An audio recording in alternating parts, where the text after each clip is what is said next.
गोकुल में सुख मथुरा में दुख,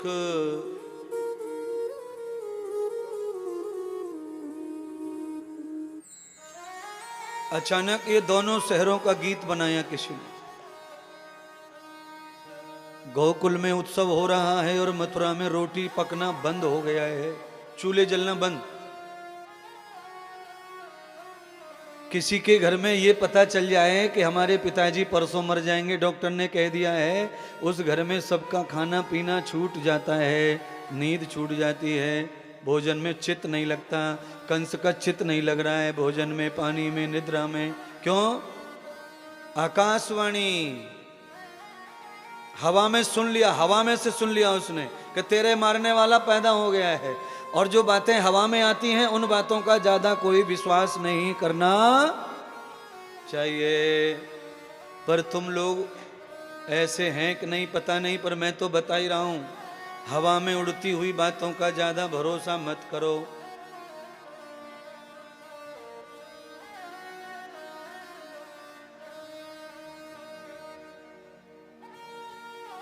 बहुत सारी बातें हवा में उड़ती हैं और उन बातों को अगर हम फॉलोअप कर लेते हैं, मान लेते हैं, तो हम परेशान हो जाते हैं, हमारे काम रुक जाते हैं, हमारी सेवाएं रुक जाती हैं, हमारे संबंध कमज़ोर रहते हैं। और जब हवाई बातों को हम नहीं सुनते हैं तो हम अपनी जगह मजबूत रहते हैं, सफल रहते हैं, संबंध भी प्रगाढ़ रहते हैं, अस्तित्व में रहते हैं। मैं इतना जानता हूँ आप सबके बारे में, जिस बहू ने विवाह होने के बाद अपने मायके वालों का ज्यादा सुना, उसका संसार कभी अच्छा होने वाला नहीं रहता है। इसका मतलब ये नहीं है कि शादी हो गई तो माँ बाप को भूल जाओ, उनका कुछ भी मत सुनो। है कैसा सुनो? यथा पुरुषम न मेधितम कृत, आटे में नमक, आटे जैसा होना चाहिए ससुराल का सुनना और नमक जैसा होना चाहिए मायके का सुनना, तो फिर रोटी बहुत ही स्वादिष्ट बनती है। पर कुछ लोग ससुराल की बात सुनते नमक की तरह बहू हैं और मायके की बात सुनते आटे की तरह, इसीलिए सारा स्वाद खराब हो जाता है। सारी अच्छी बातें मायके की घर लाओ, ससुराल में लाओ,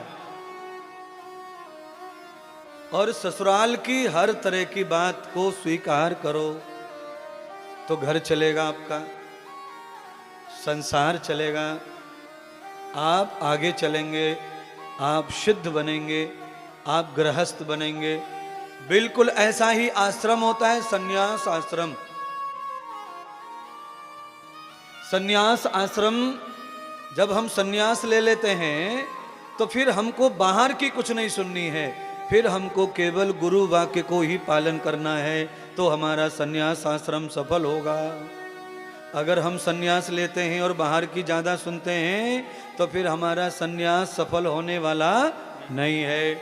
और जब हम ब्रह्मचारी होते हैं तब हमें गुरु और पुस्तक ये दो की ज़्यादा सुननी चाहिए, बाहर की नहीं, तो हमारा ब्रह्मचर्य आश्रम सफल होता है।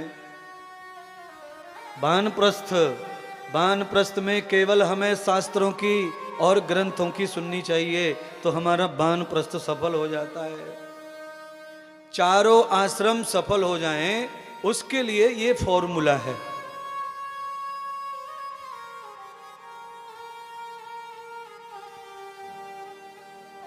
ये फॉर्मूला है, ये फॉर्मूला से जिएंगे तो चारों आश्रम आपके उत्तम हो जाएंगे। है? अच्छा, अब कथा में कुछ बच्चे बच्चियां बैठे जिनकी उम्र 21 साल से कम है, 20 साल से कम है, 18 साल से कम है, उनको मैं ब्रह्मचारी मान रहा हूं, उनको मैं ब्रह्मचारी मान रहा हूं मेरी स्वेच्छा से। उनको केवल पुस्तक का ही मानना चाहिए, शास्त्र का, तो वो बहुत विद्यावान होंगे, बहुत बलवान होंगे, बहुत ज्ञानी होंगे, सफल होंगे। पर पढ़ाई करते समय जो इधर की उधर की उधर की उधर की इधर की सब सुनना, सबकी मानना और सबके साथ बह जाना, वो विद्यार्थी नहीं बन पाता, वो विद्यावान नहीं बन पाता, वो एक्सीलेंट नहीं बन पाता, वो बेकार हो जाता है, उसका बेकार जीवन हो जाता है, उसका ब्रह्मचर्य, उसका विद्याकाल नष्ट हो जाता है। बिल्कुल छोटा फार्मूला है पर जीवन सत्य कर देता है, महान कर देता है।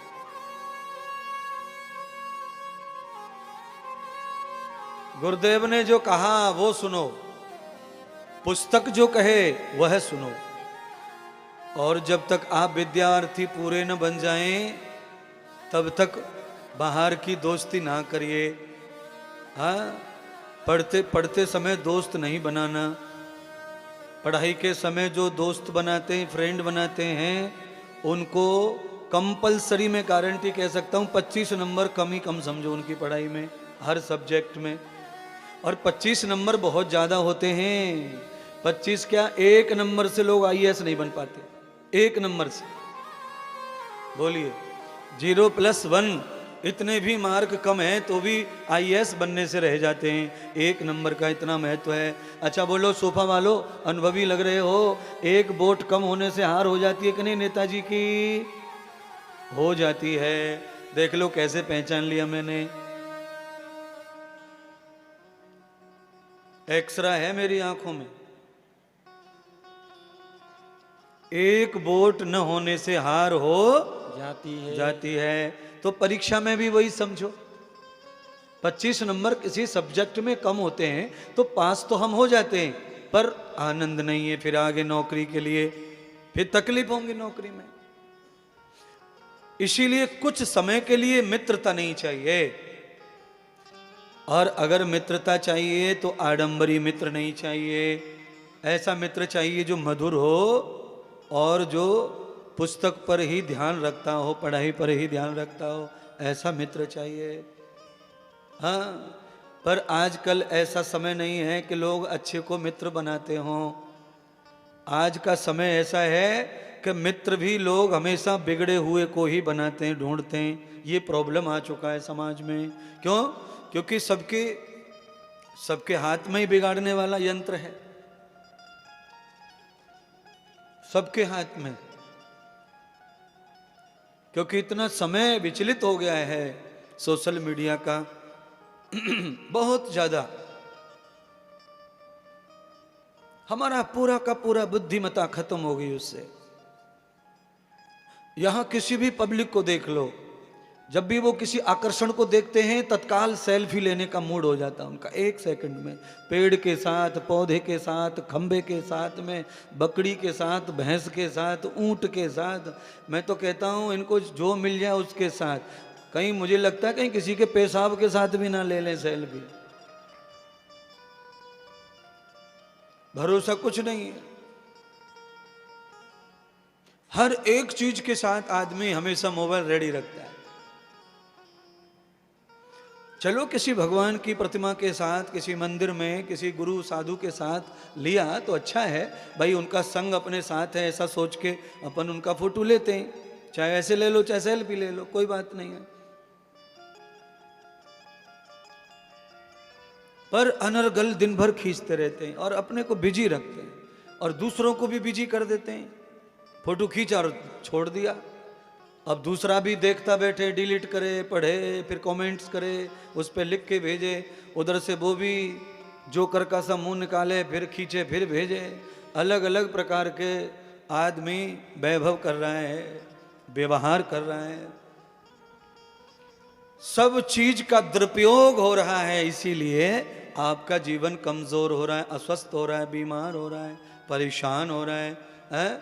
बोलिए, छोटे छोटे बच्चे जिनको अभी अंडे से मुंह थोड़ा चमकाया है,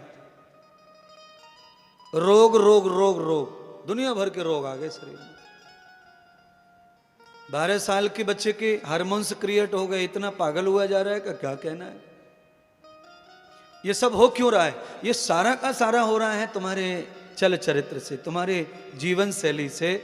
जो घर में बुजुर्ग हैं, जो घर में बड़े हैं, जो जन्म देने वाले हैं, उनके चल चरित्र के कारण बच्चों का चल चरित्र हल्का हो रहा है, कान हल्के हो रहे हैं, वाणी हल्की हो रही है, सोच हल्की हो रही है। इसीलिए कंस की सोच हल्की हो गई, क्योंकि उसका चल चरित्र ठीक ठाक नहीं था। बल के कारण सबको कहता था भगवान कहो,